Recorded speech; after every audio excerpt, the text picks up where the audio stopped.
Hey, Lenormand friends, we are going to finish up Sue's grand tableau today by incorporating houses into the reading. As you can see, I moved the cards down so you can see the houses.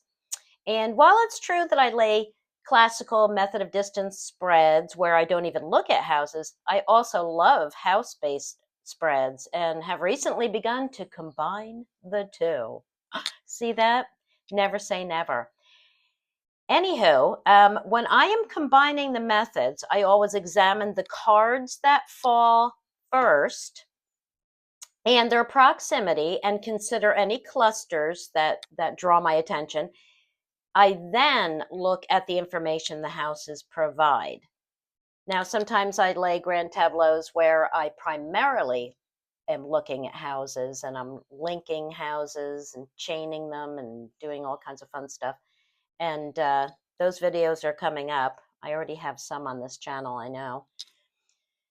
So for now, what I can tell you is that when you are doing a method of distance-based grand tableau reading, and you then look at the houses, they will provide additional details or add nuance to the interpretation. And you don't have to consider every house. Just like when you lay a grand tableau, you don't have to read every card. You don't have to consider every single card. You can lay a grand tableau and only decide ahead of time that you're only going to look at certain cards or look at certain houses. Okay? All right, so as you recall, Sue is a 79-year-old married woman with one daughter. Now, we've already discussed the problems she's having with her daughter and husband, and I will link that video in the description box below for those of you who haven't seen it yet. But for now, what we haven't discussed yet were finances. And Sue didn't ask about finances. Well, she didn't ask about anything. I think she was really curious about a card reading. I don't think she's ever had one, and she had no questions and didn't really give me anything to go by. So, this is just a very general reading. But if you look at her finances, she doesn't have any concerns in that area. All of the cards of the financial cluster fall, if you recall, she's right here, fall in her comfort zone. Okay? So, in fact, the fish card lands in her house, right? Here's the house of lady, and there's the fish card. But her estranged husband down here, who is the primary breadwinner, lands in the house of fish with problematic cards around him.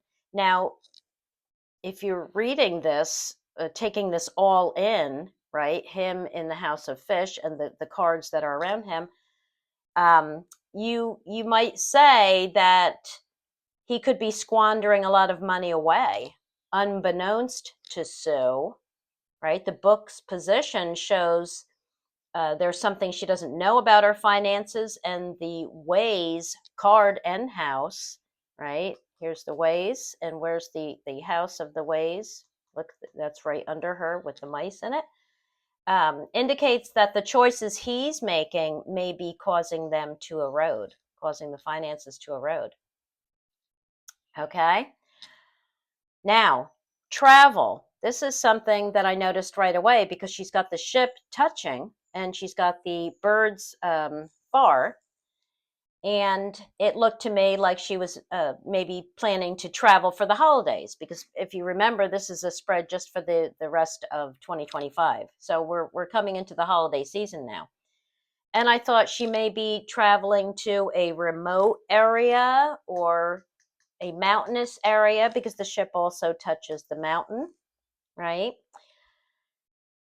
And yeah, so it looks to me like she may be traveling. And with the ship near, that's an extended trip. That's a more of a long distance trip than if the birds were near.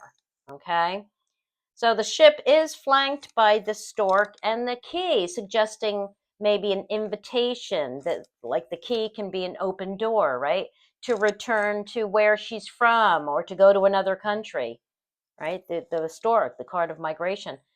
And this is interesting if you look at the houses involved, as the stork falls in the house of house and the letter falls in the house of stork. indicating that the correspondence with her, possible correspondence with her family regarding a trip.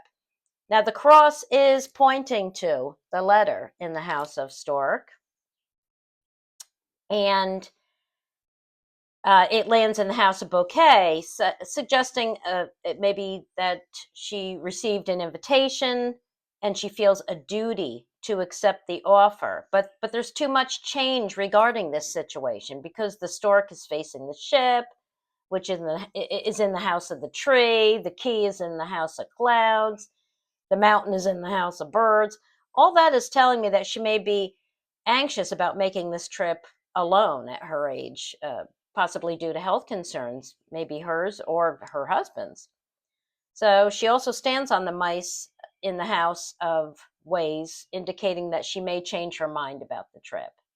So I asked her if she had travel plans for the holidays, and get this. This is where it gets good when you get feedback, right?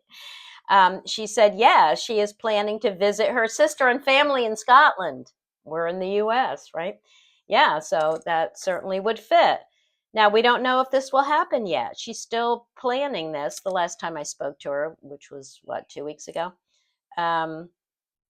So I did ask her to stay in touch and give me feedback on the reading if she would be so kind. So I hope she does that.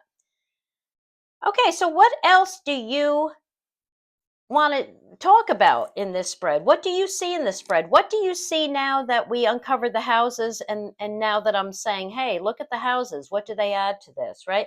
What do you see? Please share your interpretations and your questions in the comments below. And that's it for this video. The next video is, you're going to love it. It's going to be a relationship, past, present, future, house-based grand tableau. And I don't think I have any of those on my channel yet. And I laid it for one of my grooming clients not too long ago. So I really think you're going to enjoy that.